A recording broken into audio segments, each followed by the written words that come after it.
Very much, and I do want to go now to the Republican congressman from Texas, Hurd. He sits on the Homeland Security and Intelligence Committees, also a former undercover CIA officer. And I want to begin there, Congressman, because I don't know if you just heard the debate there between former Trump campaign strategist and the former Deputy Secretary of State talking about whether this executive order would provide tools, recruitment, a message that the United States is against Muslims to those who wish to do us harm. You are an undercover CIA agent. How do you see this?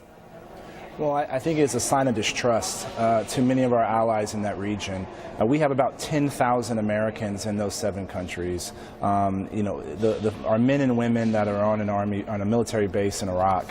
Who's protecting that military base? It's Iraqis.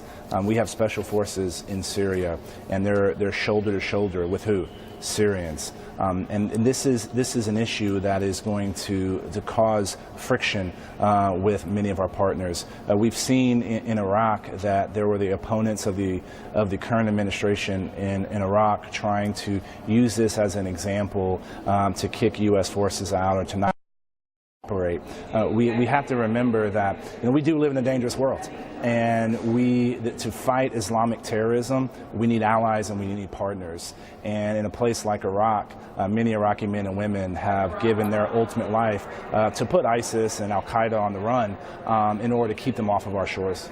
So the Trump administration, has obviously picked the 7 countries, by the way, same ones that Congress had identified as risks under President Obama, but handled it differently, right? They didn't do an outright ban. They certainly didn't talk rhetorically anywhere like how the Trump administration is talking.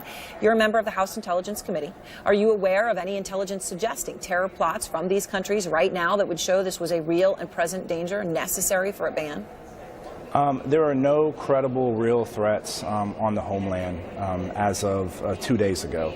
But one of the things I sat on this past Congress, I sat on a task force that looked at foreign fighters. These are, there's over 200 Americans that have gone into Iraq and Syria to fight with ISIS. And one of the problems that we saw was that our European allies weren't vetting known travelers against watch lists, information that we were providing about people connected to terrorism. There are visa loopholes and issues that need to be tightened up.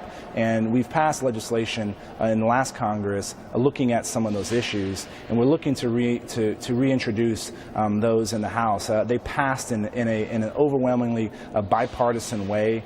We had some problems in the Senate. Yeah.